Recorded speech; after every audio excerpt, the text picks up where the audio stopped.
formations de cadres qui sont mises en place ici dans le district de l'Aveyron, et ce, sous la responsabilité de la direction technique nationale, ont pour but de former des hommes et des femmes qui demain seront amenés à encadrer dans le cadre du football d'animation, les U9, U7, les U11, dans le cadre de la préformation, les U13, U15 et U17, et au niveau senior, les catégories donc senior et UV. Ce sont des blocs de 16 heures répartis sur 2 jours, c'est-à-dire 2 fois 8 heures. À partir de là, différents thèmes sont abordés avec les stagiaires, avec une alternance en salle et une alternance mise en place sur le terrain sur les incitations pédagogiques. D'une, par des séances cadres effectuées par l'équipe technique de formation, dont j'ai la responsabilité, et de 2, par les stagiaires eux-mêmes. C'est une nouveauté en termes de formation, puisque aujourd'hui, ces formations avec un minimum de 10 inscriptions par formation et 20 en maxima vont permettre sur les différents secteurs du département d'enregistrer un nombre supérieur d'éducateurs ou d'éducatrices dans un premier temps, dans un deuxième temps de les conforter ou de leur amener des innovations en termes d'entraînement, d'encadrement, de coaching et de connaissance du football dans les catégories qu'ils ou qu'elles encadrent. Ces formations donc sont menées par le conseiller technique départemental avec une équipe technique de formation qui est composée de 5 BE. Aujourd'hui, Florent Reich m'a accompagné durant ces 2 jours sur la formation animateur senior, ce dont je le remercie. C'est vrai que sa richesse et sa compétence aujourd'hui en tant qu'entraîneur dans un club de haut niveau, et notamment dans le corps des Aveyrons football, et pour avoir eu la responsabilité de la division d'honneur à une certaine époque, font que cela ne peut être qu'un plus pour l'ensemble des stagiaires, surtout et notamment dans ce module senior.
Mais ce qui m'a mené à cette formation, c'était un peu d'organiser tout ce que j'avais en tête. Je suis passé par divers niveaux et divers clubs où l'expérience a été enrichissante et il fallait un peu organiser tout ça dans ma tête. Voilà. Donc, du coup, vu que j'ai pris des responsabilités cette année au sein du club, j'avais envie d'organiser tout ça pour moi, pour l'équipe, pour le club. Voilà.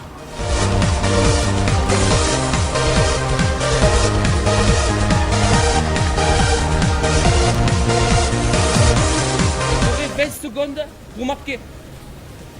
Ni plus, pas plus.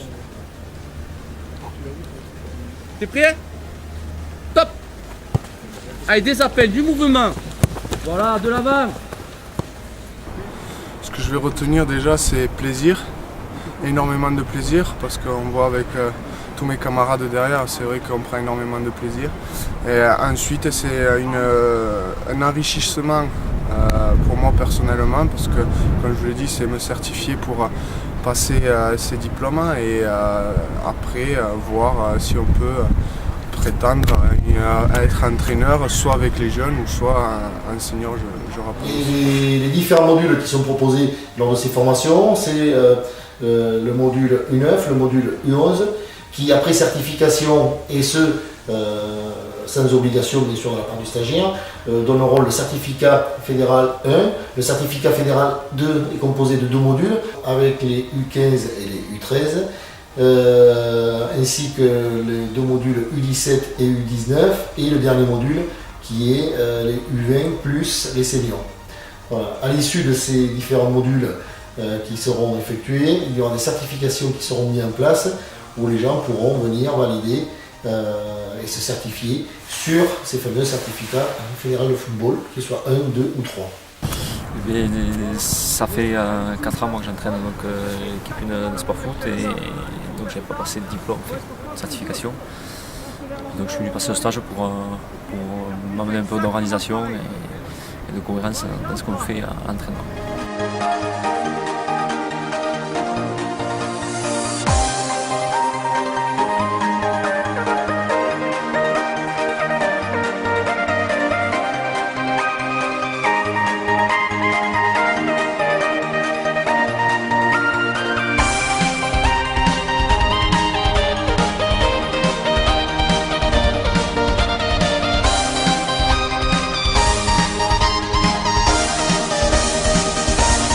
Et ne dites pas aux joueurs ce qu'ils doivent faire avant de poser la question.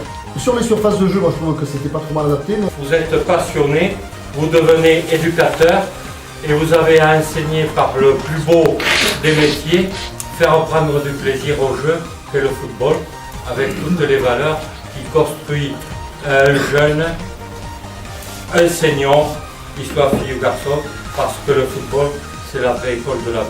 Merci.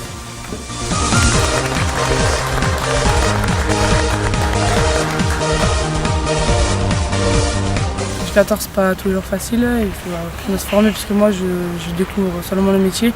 Donc ensuite en tant que joueur c'est complètement différent et je trouve que c'est vachement enrichissant. Oui, moi je trouve que par rapport au stage qui se faisait auparavant, c'est beaucoup plus la pédagogie est plus active, on participe davantage, on est moins passif. Et ça permet de mieux assimiler les méthodes d'entraînement et ce qu'ils veulent nous faire passer.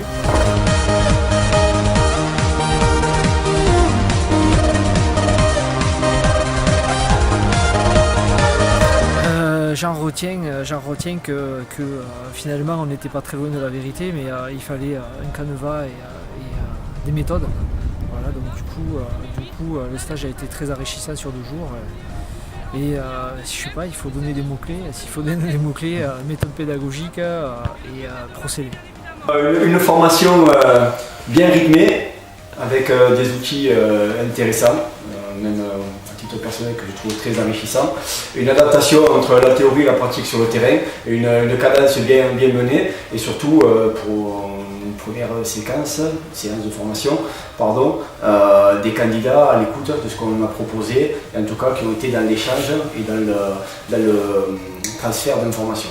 Voilà, moi j'ai pris beaucoup de plaisir à effectuer, c'était la première. Je remercie beaucoup Gilles de m'y avoir convié, ainsi que bien sûr le district. Donc c'est enrichissant et on verra, il y aura sûrement d'autres à venir, voilà, avec des candidats aussi sérieux et motivés que cette session-là, on l'espère. J'ai le même ressenti que Flo sur cette première session. C'est vrai que bon, il y a eu un gros travail en amont, tant sur la coordination, sur le fait que l'on puisse à un moment donné aussi, je dirais, être cohérent par rapport à ce qu'on voulait présenter. L'avantage que l'on peut avoir, c'est que je pense qu'on a à peu près les mêmes idées et la même conception du football. Donc en termes de langage, ça a facilité beaucoup plus aussi. Et puis les stagiaires ont très rapidement senti qu'il y avait une grande cohésion entre nous, que ce soit dans les terrains footballistiques ou après dans la gestion du groupe.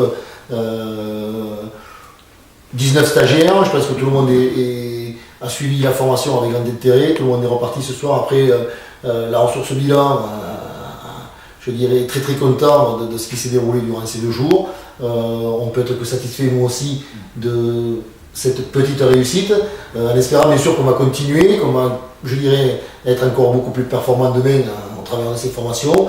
D'autres formations sont prévues à l'avenir sur le département, concernant les U13, les U15, les U9 et les U11, et ce par secteur.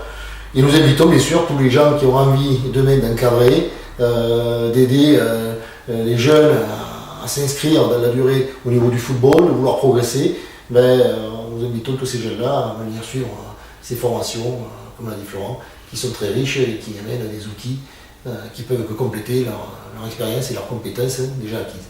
Non, tant qu'on est à remercier, je pense qu'il faut qu'aussi on puisse remercier le district Aveyron Football d'avoir mis toute la logistique et les locaux à disposition pour la formation, ainsi que la mairie du monastère qui nous a mis gracieusement ces installations sportives pour toutes les mises en situation pédagogiques sur le terrain. Et aussi remercier Laurent, notre CDFA, qui vendredi, dans le domaine logistique, nous a vraiment été d'un grand renfort. Et c'est vrai que quelque part, voilà, on a passé tout vendredi à 3, à 4 à finaliser cette formation. Donc voilà, vraiment merci à l'ensemble des gens qui nous ont soutenus, qui nous ont aidés.